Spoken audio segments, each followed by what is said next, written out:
Hello बच्चों, मैं मनीष पांडे और मैं लेकर आया हूं क्लास 10th के बच्चों के लिए मैथ का chapter number 3 pair of linear equation in two variables. और आज डे है 1 और मैं आप लोगों के लिए लेकर आया हूं pair of linear equation in two variables का एक question.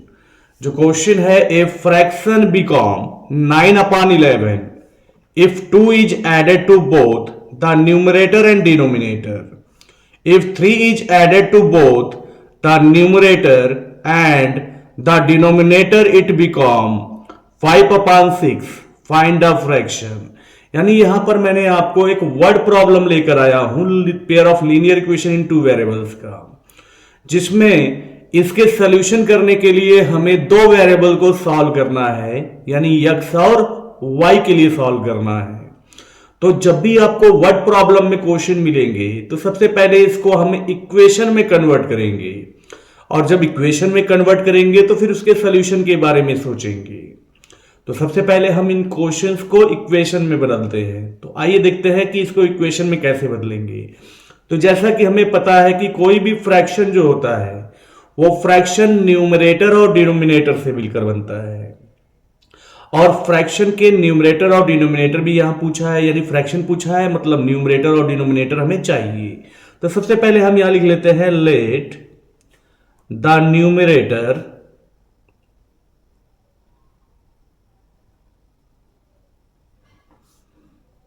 Of the fraction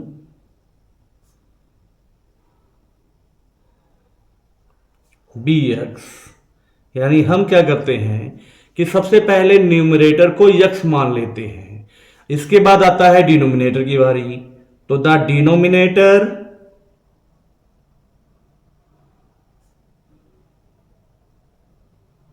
of the fraction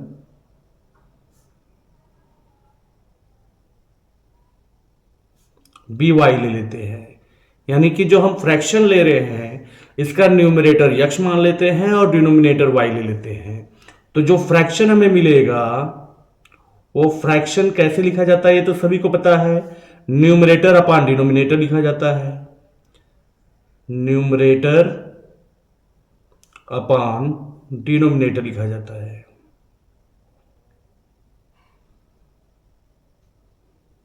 यानी हमारे पास न्यूमरेटर यक्स है और डिनोमिनेटर वाई, उसे हम यक्स और वाई के फॉर्म में लिख देंगे तो हमारा सोल्यूशन हो जाएगा। तो जब हम लोगों ने न्यूमरेटर को यक्स और डिनोमिनेटर को वाई रखा है फ्रैक्शन का, तो क्वेश्चन फर्स्ट केस में क्या बोल रहा है, इन फर्स्ट केस या फर्स्ट सिचुएशन भी लिख सकते हैं, बोला है कि ये फ्रैक्शन बिकॉम 9/11। एक फ्रैक्शन जो है वो 9/11 बन जाता है if 2 is added to both. यानी जब हम उसके बोथ यानी न्यूमरेटर और डिनोमिनेटर दोनों में 2 ऐड करेंगे तो वो फ्रैक्शन 9/11 हो जाता है। तो आइए देखते हैं, यक्स हमारा न्यूमरेटर है, वाई हमारा डिनोमिनेटर है। न्यूमरेटर में भी 2 प्लस करेंगे और डिनोमिनेटर में भी 2 प्लस करेंगे तो हमारा जो फ्रैक्शन है वो 9/11 बदल जा रहा है। अब इसको हम स्टैंडर्ड फॉर्म में लिखेंगे। तो पहले हम क्रॉस मल्टीप्लाई करेंगे 11 को x प्लस 2 से और 9 को y प्लस 2 से। तो क्या होता है पहले देखते हैं, 11 इंटू एक्स इक्वल टू क्या हो जाता है, 11x plus into plus plus sign है, 11 into 2 22 equal to 9 into y 9y हो जाएगा प्लस 9 2 जा 18। और जो हमारा स्टैंडर्ड फॉर्म होता है वो क्या होता है, पहले हम x को लिखते हैं तो 11x हो गया, फिर y की वैल्यू को लिखते हैं तो 9y इधर आ जाएगा, तो उधर प्लस में है LHS में आ जाएगा तो माइनस में हो जाएगा 9y इक्वल टू RHS में 18 प्लस में है, 22 LHS में प्लस में है, RHS में जाएगा तो वो -22 हो जाएगा।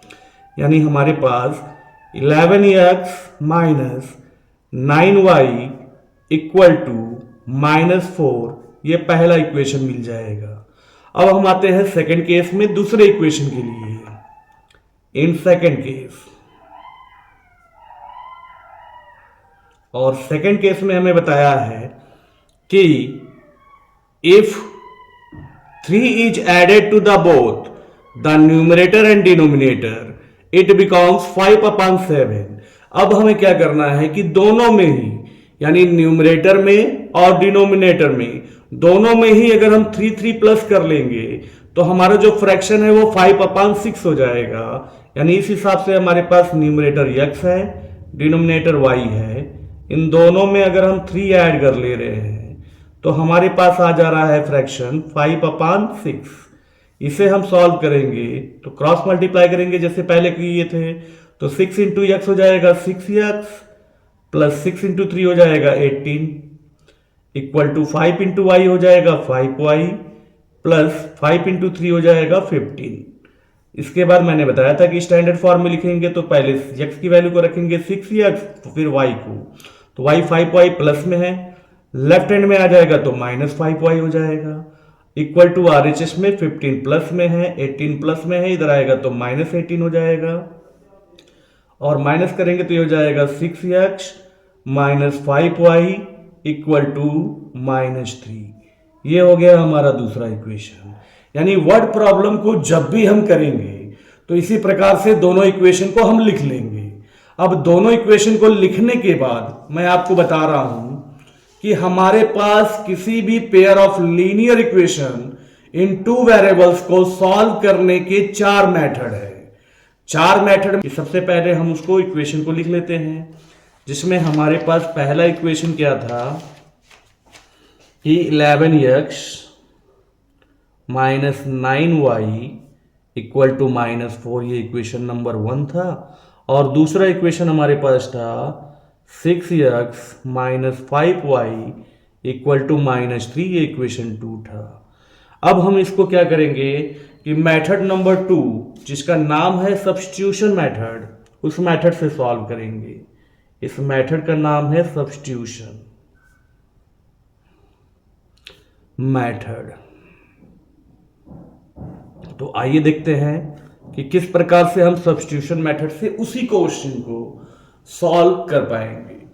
तो सबसे पहले क्या करेंगे हम इनमें कि जो हमारे पास कंडीशन दिया रहेगा वर्ड प्रॉब्लम के लिए, उन वर्ड प्रॉब्लम में हम क्या करेंगे कि दोनों ही केसेस में हम उनके इक्वेशन को लिख लेंगे उसके स्टैंडर्ड फॉर्म के रूप में, जैसे कि आपके सामने लिखा हुआ है। और जब हम इसे सब्स्टिट्यूशन मेथड में सॉल्व करेंगे तो हमारा पहला काम क्या होगा कि इक्वेशन 1 के x की वैल्यू को y के फॉर्म में लिखेंगे। ग्राफिकली में हमने दोनों में ही y की वैल्यू को x के रूप में लिखा था, मगर यहां पे हम क्या करेंगे कि x की वैल्यू को y के फॉर्म में लिखेंगे, लेकिन केवल एक ही इक्वेशन को। तो यहां हम सबसे पहले लिख लेंगे in equation first. In equation first में क्या है 11x minus 9y equal to -4। अब यहां पे हम क्या करेंगे, x की वैल्यू को y के फॉर्म में लिखना है, तो सबसे पहले 11x इक्वल टू -4 और -9 इधर आएगा तो +9y हो जाएगा, और x इक्वल टू हो जाएगा -4 + 9y डिवाइडेड बाई 11। ये इक्वेशन थर्ड बना लेंगे इसको। अब इसी x की वैल्यू को हम क्या करेंगे सब्स्टिट्यूट करेंगे, यानी यहां से उठाकर इक्वेशन सेकंड में पुट करेंगे, उसे हम सब्स्टिट्यूशन कहते हैं। तो क्या लिखेंगे सब्स्टिट्यूटिंग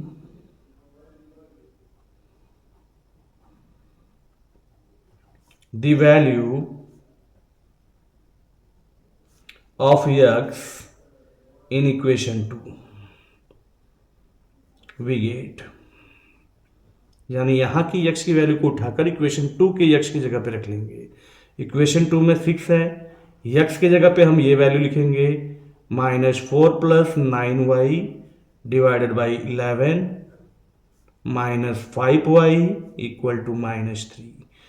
मल्टीप्लाई करेंगे तो 6 4 जा 24 माइनस में, और 9 6 जा 54 प्लस में, 54y divided by 11 -5y equal to -3। अब इसका स्टेप आगे बढ़ाएंगे तो -24 प्लस 54y माइनस 11 जा 55y हो जाएगा divided by 11 equal to -3। Then cross multiply करेंगे तो ये हो जा रहा है आपका पहले 24 माइनस में 55 में 54 जा रहा है तो -y, और ये क्रॉस हो जाएगा इनटू तो 3 into 11 33 plus into minus minus 33। Then y की वैल्यू हो जाएगी minus y equal to minus 33, 24 minus में है, इधर प्लस हो जाएगा 24। Then minus y equal to 33 में 24 जाएगा तो 9 आएगा, माइनस बड़ा साइन है तो माइनस हो जाएगा। देन y की वैल्यू आपको 9 मिल गई, जो हमें ग्राफ पे भी मिला था। अब हम क्या करेंगे, इस y की वैल्यू को या इक्वेशन नंबर 3 में पुट करेंगे, जिससे हमें क्या मिलेगा, x की वैल्यू मिल जाएगा। तो यहां लिखेंगे putting the value of y in equation 3। अब इक्वेशन 3 ये है हमारे पास, x equal to -4 plus 9, y की वैल्यू की जगह पे 9 लिख लेंगे, डिवाइडेड बाई 11, जो हमें मिल जाएगा x equal to -4 plus 99 divided by 11, sorry 9 9 जा 81। अब हो जाएगा x की वैल्यू 81 में 4 माइनस करेंगे तो प्लस 77 अपान 11 आ रहा है, यानी x की वैल्यू आपको मिल गया 7। तो x और y दोनों की वैल्यू मिल गई, तो सो क्या हो जाएगा, फ्रैक्शन। फ्रैक्शन क्या होता है, x अपान y, यानी 7 अपान 9 आपका सोल्यूशन आ जाएगा। तो आपने देखा इस प्रकार से कि किस प्रकार से हम लोगों ने सब्स्टिट्यूशन मेथड की सहायता से सेम क्वेश्चन के सेम आंसर कैसे लेकर आए। अब तीसरा मेथड जो है हमारे पास, उस मेथड का नाम है एलिमिनेशन मेथड। तो आइए देखते हैं इसे एलिमिनेशन मेथड की सहायता से कि हम किस प्रकार से इसको सॉल्व कर सकते हैं। तो आइए देखते हैं एलिमिनेशन मेथड 3। इसके लिए हमारे पास जो इक्वेशन है हम लिख लेते हैं। मेथड का नाम है एलिमिनेशन मेथड,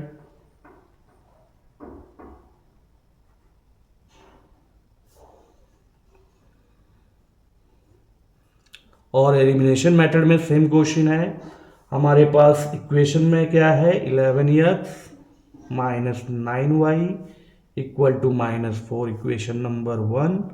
सेकेंड में है हमारे पास 6x minus 5y equal to -3, equation number 2। यहाँ पे थोड़े से हम लोग डिफरेंट मेथड यूज करेंगे जिसका नाम है एलिमिनेशन मेथड। तो एलिमिनेशन मेथड में हम क्या करेंगे कि आइदर x की वैल्यू को या फिर y की वैल्यू को हम कॉमन बनाने की कोशिश करेंगे, और ज़्यादा बेहतर रहता है y की वैल्यू को common banana.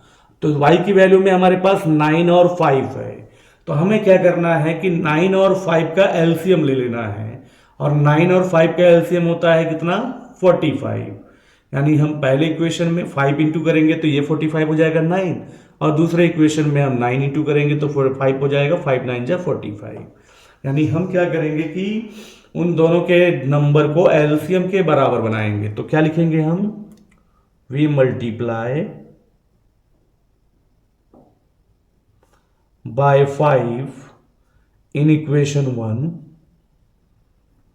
And by 9 in equation 2,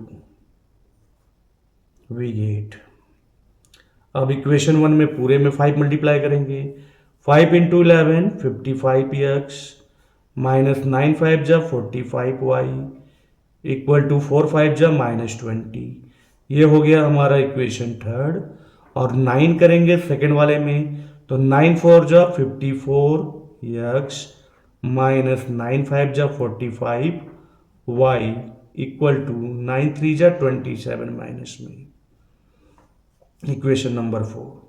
अब जब दोनों का ही क्या होगा कि y की वैल्यू सेम हो जाएगा, तो हमें चेक करना है कि दोनों का साइन सेम है या अल्टरनेट है। अगर अल्टरनेट एक प्लस और एक माइनस में है तो ऐड करेंगे तब वो एलिमिनेट हो जाएगा, और अगर सेम साइन है तो हम वहां पे सब्ट्रैक्ट करना पड़ेगा। सब्ट्रैक्ट करेंगे तो क्या होगा, साइन अल्टरनेट होगा तब कटेगा। तो ये प्लस वाला माइनस हो गया, ये माइनस वाला प्लस हो गया, ये माइनस वाला प्लस, तो प्लस -45 में प्लस 45 कैंसिल हो गया, 55 में 54 गया, बचा x इक्वल टू 27, प्लस में है 20 जाएगा तो बचेगा 7, यानी x की वैल्यू आपको मिल जाएगा एक ठो। अब इस वैल्यू को पुट कर लेंगे, पुटिंग द वैल्यू